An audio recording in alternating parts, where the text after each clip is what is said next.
High, আমি নীলাঞ্জনা। ইনডেকরের আরো একটি নতুন ভিডিওতে আপনাদের স্বাগত। আমার ছেলেটা এবার প্রথম স্কুলে ভর্তি হয়েছে, তাই ভাবলাম ওর বইগুলো দিয়েই এবছরে আমার কন্টেন্ট ক্রিয়েশন জার্নিটা শুরু করা যাক। By the way, happy new year to all. আমার কাছে প্লাস্টিকের মলাটের থেকে এই বাঁশপাতার মলাটগুলো বেশি ভালো লাগে, তাই ছেলের জন্য এই মলাটটাই আনতে বলেছিলাম। বিভিন্ন ক্লাসে বিভিন্ন টাইপের মলাট লাগানোর পর ক্লাস 11-এ প্রথম আমার এই আইডিয়াটা মাথায় আসে। জানি সবাই কম বেশি বইয়ে মলাট লাগাতে পারেন, তবে আমার ব্যবহার করা সবচেয়ে বেস্ট আইডিয়াটা আপনাদের সাথে শেয়ার করছি। আমি কিন্তু বইয়ের কভার পেজটা কেটে মলাটের উপরে লাগাইনি, মলাটটাকে কেটে জানলা বানিয়ে দিয়েছিলাম। ক্যামেরাতে বোঝা না গেলেও সামনাসামনি বাঁশপাতার মলাটের উপর দিয়ে কিন্তু কভার পেজটা স্পষ্টই বোঝা যায়। আর যদি বুঝতে না পারেন, বইয়ের কভার পেজের নিচে একটা আলোর সোর্স দিয়ে মার্ক করে নিতে পারেন। তারপর একটা কেচি অথবা ব্লেডের মাধ্যমে ওই পোর্শনটা কেটে নেবেন। যদিও ব্লেড ইউজ করলেই বেশি ভালো হয়, তবে কাঁচিও ইউজ করা যায়। এবারে এই ভিতরের পোর্শনে যে অংশটা আমি ভাঁজ করে দিচ্ছি, এই অংশটা কেটেও দেয়া যায়, তবে ভাঁজ করুন বা কেটে দিন, এই অংশটা কিন্তু বইয়ের এক্সাক্ট মাপ নেবেন।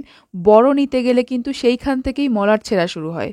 এবারে মলাটের সাইডের অংশগুলো এভাবে ভাঁজ করে দেব। বইয়ের মলাটের ক্ষেত্রে দুটো জিনিস মাথায় রাখলে কিন্তু খুবই সুন্দর এবং টেকসই মলাট লাগানো যায়। এক, সম্পূর্ণ প্লেন একটা সারফেসের উপরে মলাটটা লাগাতে হবে। আর দুই, প্রত্যেকটা ভাঁজ একদম এক্সাক্ট মাপে দিতে হবে। যেখানেই মাপের থেকে বড় রাখবেন, সেইখান থেকে মলাট ছেঁড়া শুরু হবে। বাই দ্য ওয়ে, ওই কাটা জায়গাটাই আমি নিয়েছি একটা কাপড়ের যে প্লাস্টিক গুলো হয় না, একদম প্লেন ওই প্লাস্টিক। কাটা অংশটা থেকে মাপে একটু বড় রেখেছি। তারপর মলাটের ওপর দিয়ে চারিদিকে সেলোটেপ লাগিয়ে দিয়েছি। আমার যেহেতু এই কাজটা করতে করতে অভ্যেস হয়ে গেছে, তাই আমি ওটা একেবারে করে নিয়ে তারপর মলাটটা ফাইনালি অ্যাটাচ করছি।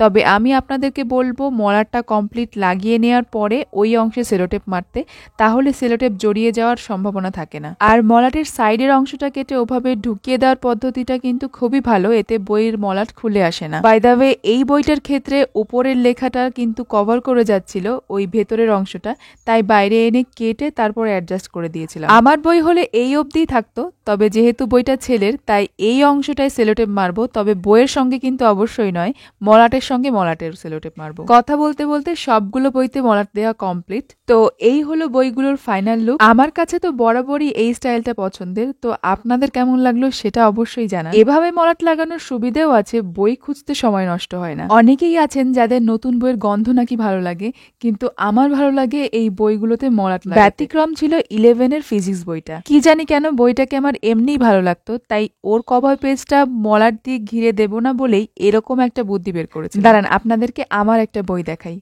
এইটা হলো আমার অনার্সের একটা বই, সেই নতুন বই কিনে নিয়ে এসে মলাট দিয়েছিলাম। আর এই মোটা বইগুলোর ক্ষেত্রে না, এই সাইডেও এরকম ভাবে প্লাস্টিক লাগিয়ে দিতাম, এতে করে বইয়ের তাকে বই থাকলে কোন বইটা কোথায় আছে খোঁজার জন্য সম্পূর্ণ টেবিল এলোমেলো করতে হতো না। মার্কার দিয়ে লিখেও দেওয়া যেত, তো সেক্ষেত্রে পড়ে পড়ে দেখতে হতো। এটা কিন্তু দেখেই বোঝা যায়। আজকের মতন টাটা, দেখা হবে নেক্সট ভিডিওতে।